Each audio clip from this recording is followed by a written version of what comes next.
Dan berpuisilah Hamka kepada Natsir. Kemana lagi Natsir? Kemana kita lagi? Ini berjuta kawan sefaham, hidup dan mati bersama-sama untuk menuntut ridho ilahi. Dan aku pun masukkan dalam daftarmu. Dan dijawab oleh Natsir, saudaraku Hamka, aku tersentak, darahku berdebar, air mataku menyenak, girang diliputi syukur. Pancangkan olehmu wahai Bilal, pancangkan panji-panji kalimah tauhid, walau karihal kafirun. Berjuta kawan sefaham bersiap masuk ke dalam daftarmu. Begitulah cara dua sahabat berbicara, Hamka dan Natsir, dua tokoh besar dalam perjalanan bangsa yang baru merdeka. Saat itu Soekarno berada di puncak kekuasaan dan Dewan Konstituante dibubarkan.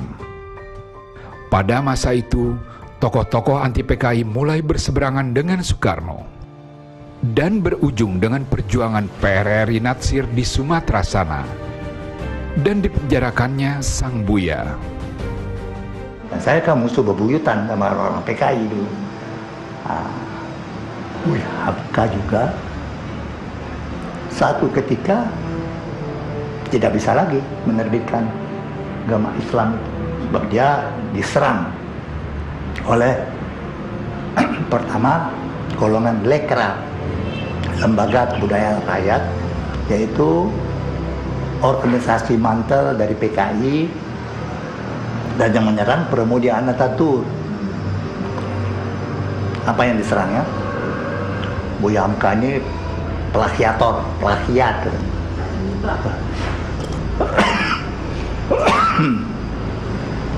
Ciplak. Jadi bacanya itu novel bahasa Arab, ya.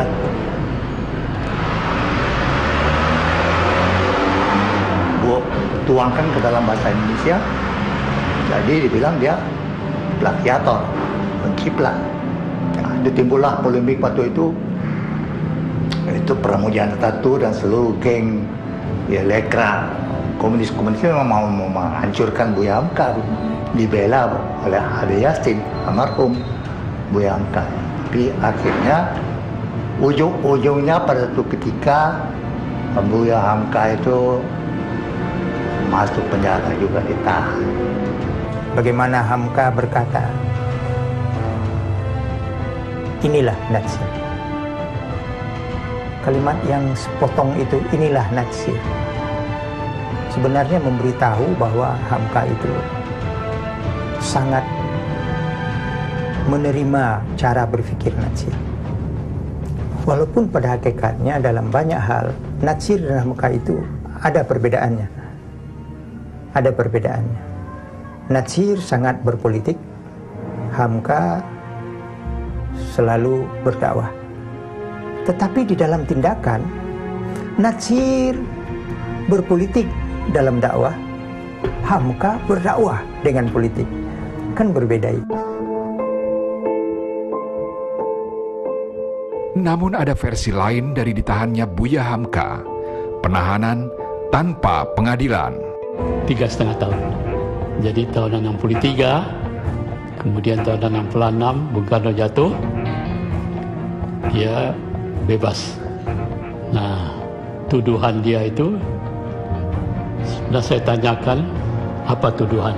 Dia genggamkan surat kepada saya. Nah, ketika saya pulang, saya baca. Dia dituduh mengadakan rapat gelap, dapat duit dari Tengku Abdul Rahman. Waktu itu kita sedang konfrontasi dengan Malaysia. Dapat duit dari Tengku Abdul Rahman, entah berapa ribu dolar begitulah, membunuh Soekarno. Yang sama sekali tidak ada.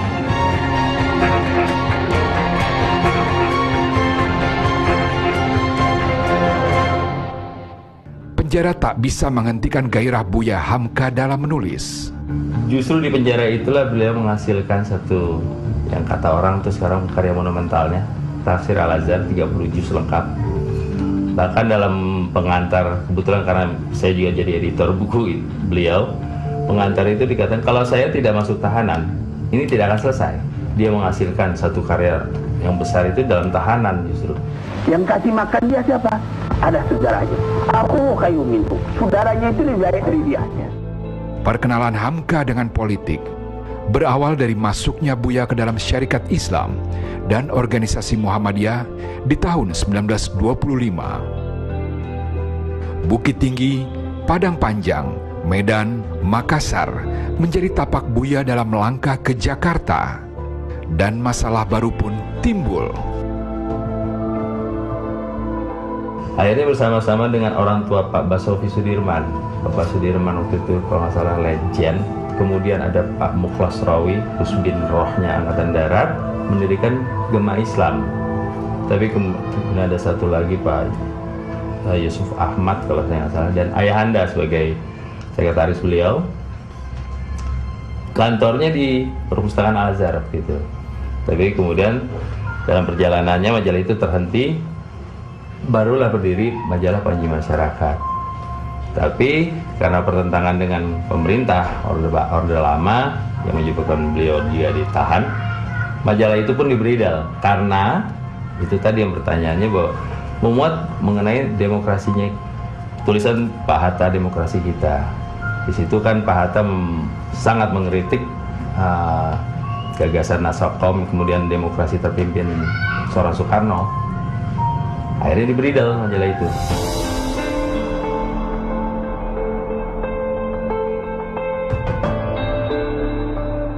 Namun tiada dendam di hati ulama besar ini. Satu kasus. Tidak ada orang yang tidak tahu bahwa Hamka itu teraniaya oleh Soekarno. Sejarah mencatat itu.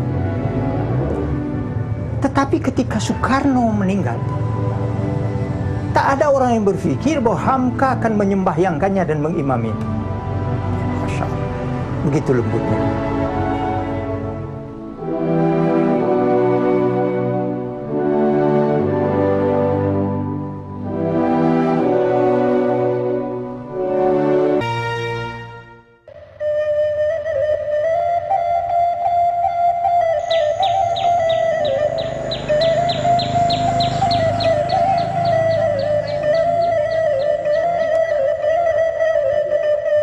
Di tepi danau di jantung Sumatera Barat inilah lahir seorang ulama besar, Profesor Dr. Hamka.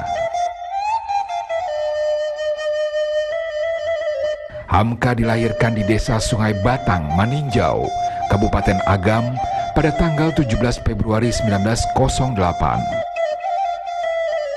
Haji Abdul Malik Karim bin Karim Amarullah atau biasa disebut Hamka merupakan anak dari seorang tokoh pembaharu Islam di Sumatera, yaitu Dr. Haji Karim Amarullah atau Haji Rasul, yang juga terkenal dengan sebutan Inya DR. Ada sebuah tradisi keulamaan di Minangkabau yang juga berpengaruh dalam membentuk Hamka, berpengaruh juga dalam bentuk ulama-ulama yang lain. Ialah bahwa seorang ayah yang ulama akan melahirkan anak yang ulama. Ayahnya Hamka itu adalah anak seorang ulama pula.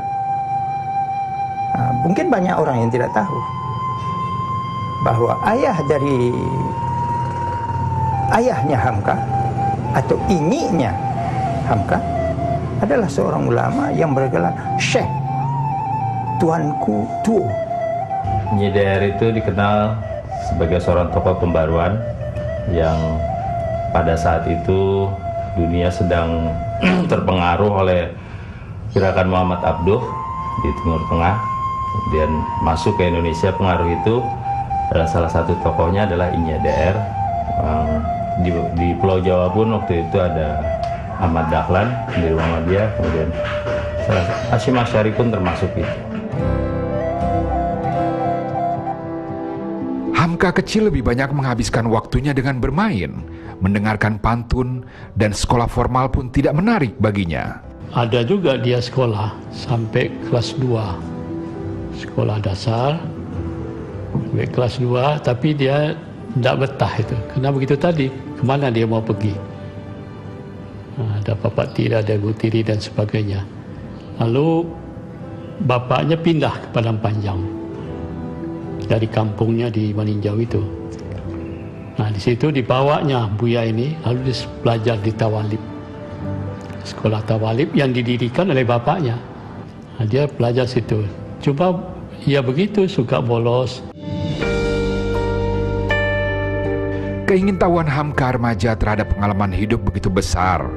Jejak rantau ditempuh Hamka dan pengembaraan di luar Minangkabau pun dimulai. Pada saat itu kita bisa bayangkan transportasi masih sedemikian sulitnya, tapi beliau berangkat tanpa memberitahu pada orang tuanya sendiri. Dan di sana beliau menetap sekitar 7 bulan. 7 bulan beliau kerja di Tanah Suci. Selain menunaikan ibadah haji juga dia tinggal di Tanah Suci. Dia bekerja pada mantunya Syekh Ahmad Khatib. Jadi dia kerja di perpustakaan. Waktu itu juga penerbitan. Dan disitulah dia belajar, selain masa sebelumnya. Ada satu sahabat Nabi, Anas bin Malik. Sayyid Muhammad kenal kan Anas bin Malik. Dia mengadu kepada Nabi, ya Rasulullah, saya lihat ada satu pemuda, dia duduk di masjid dari pagi, sudah berhari-hari, sampai pukul 12 baru sembahyang. Nabi tanya, itu bagaimana pendapatmu tentang pemuda itu? Pemuda itu baik sekali. Nabi tanya, yang tadi makan dia. Sepulangnya dari Tanah Suci Mekah, Buya Hamka mulai rajin menulis dan berdakwah. Pengalaman dari pengembaraannya menjadi bekal kedekatan Hamka dengan sastra, kewartawanan, dan politik. Kehidupan sosial masyarakat banyak mempengaruhi karya Hamka. Ceritanya mudah dipahami dan melodramatik, tak mudah dilupakan pembacanya. Hamka, kapasitas Hamka sebagai seorang novelis, kita sama tahu bahwa memang bahkan ada yang lebih ekstrim mengatakan bahwa beliau adalah pujangga air mata, karena memang ceritanya itu cerita sedih, tapi dalam konteks yang percintaan. Hanya saja tetap mengedepankan nilai-nilai Islam. Tetapi membaca karya Hamka awal abad 20, di awal abad 21, segarnya masih tetap begitu. Nah, ini sebuah keistimewaan pemilihan kata.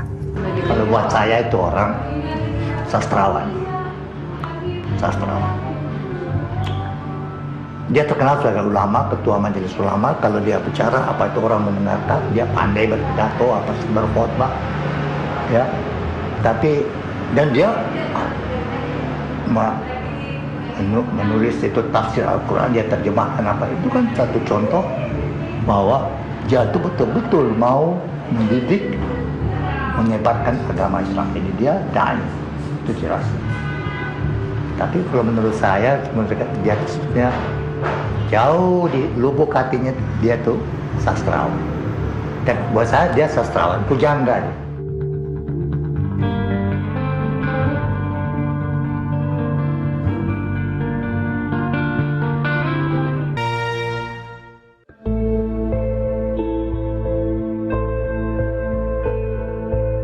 Buya Hamka dikaruniai 7 orang anak laki-laki dan 3 perempuan. Hasil pernikahannya dengan Siti Raham, wanita yang terhitung masih saudara dari Buya sendiri. Anak-anaknya ya gitulah, anak-anaknya 10. Ada yang jadi mahasiswa sampai sarjana, ya saya sendiri. Kemudian ada yang sekarang anak saya, adik saya yang paling bungsu itu juga ya hidup sederhana lah. Tapi ada yang Afif namanya, itu sarjana IAIN, pernah belajar di Gontor sampai selesai, lalu pindah dapat gelar Dr. Andes di IAIN Ciputat, dan sekarang aktif jadi pembalih. Adakah dari anak-anak beliau yang mewarisi bakat budaya dan bakat seni sastra? Ya, tidak ada. Yang seperti beliau itu nggak ada. Cuma ya saya pernah jadi wartawan. 39 tahun sudah Hamka meninggal dunia. Namun kenangan bersama Buya masih tersimpan oleh Muhammad Yusuf Hamka, mualaf keturunan Tionghoa yang juga putra angkat dari Buya Hamka. Beliau seorang biasa, tetapi beliau saya pikir mendapat tugas khusus dari Allah, sehingga beliau mempunyai karisma yang tidak bisa dipunyai saat ini oleh orang kita, tetapi seorang sahabat juga, seorang guru juga yang baik. Dan juga kalau beliau memaksa, beliau memberikan alasan-alasannya. Dan kalau beliau mengajar pun juga kita boleh berdebat. Kadang-kala beliau memberikan nasihat kepada saya suka debat. Saya bilang, masa harus begitu Bu ya? Oh iya, tapi dengan sejuk, sabar gitu. Padahal hari itu apa yang kurang besar nama beliau. Yusuf Hamka bernama asli Alun Yosef. Sejak usia 17 tahun, pengusaha sukses ini tertarik pada Islam. Namun baru pada tahun 1981, setelah bertemu Buya Hamka, beliau mantap untuk jadi mualaf. Sempat masuk Islam di Al-Azhar melalui almarhum Buya Hamka, dan pada kesempatan itu beliau juga mengangkat saya sebagai anak ideologisnya, sehingga saya diperkenankan memakai nama Yusuf Hamka. Nama Muhammad Yusuf pun dari Buya, dan Hamkanya juga diizinkan oleh beliau. Tahun 81 itu saya memang mempunyai keinginan yang sudah lama saya pendam, tapi 81 itu keinginan itu makin besar untuk saya menjadi Muslim. Jadi saya di Hitan sendiri, waktu itu tahun 77 sebenarnya. 17 tahun sebenarnya sudah kepengen masuk Islam, tapi nggak kesampaian. Sehingga waktu umur 24, yaitu tahun 81, saya melihat di satu majalah bahwa ada orang yang masuk Islam di Al-Azhar melalui Buya Hamka. Kemudian saya memberanikan diri untuk mencoba mencari, dan di sana saya ketemu Ustadz Zaini sebagai sekretaris Masjid Al-Azhar. Nah, saya katakan bahwa saya mau tahu tentang bagaimana cara masuk Islam. Tapi mendadak Ustadz Zaini membawa saya ke rumah Buya di sebelah itu, sebelah Al-Azhar, yaitu Raden Patah. Langsung ketemu Buya, terus ditanya kenapa? Enggak, saya niat mau masuk Islam, tapi saya mau belajar dulu, mau tanya syaratnya. Lalu ya almarhum bilang, kalau kamu mau masuk Islam, kamu harus hari ini masuk Islam, katanya. Saya bilang, loh, saya harus belajar dulu, nggak usah belajar. Ah, kok masih buru-buru begini, harus maksa begini? Nggak bisa, dia bilang. Nah, kalau kamu pulang dari sini, kamu meninggal bukan Islam, kamu meninggal kafir, dosanya pada Buya. Jadi kalau kamu memang sudah niat masuk Islam, mari Buya tuntunkan saja.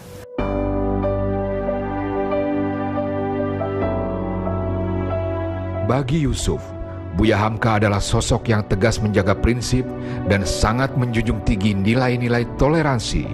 Selain memberi kesejukan, juga memberikan arti Islam itu rahmatan lil alamin dan toleransi, dan selalu Islam itu melindungi kaum minoritas. Bila tidak melindungi, menzolimi kaum minoritas, beliau mengatakan itu, Rasulullah aja bilang itu bukan umatku. Hamka adalah seorang ulama besar yang memiliki tidak hanya talenta sebagai seorang intelektual, seorang yang pada saat itu menduduki posisi di masyarakat cukup tinggi, ya kan? Dia adalah seorang ulama besar, seorang yang aktif di dalam bidang-bidang sastra, di bidang-bidang penyampaian hal-hal yang penting, bukan hanya mengenai soal Islam, tapi berbagai soal kehidupan masyarakat sehari-hari, budi pekerti.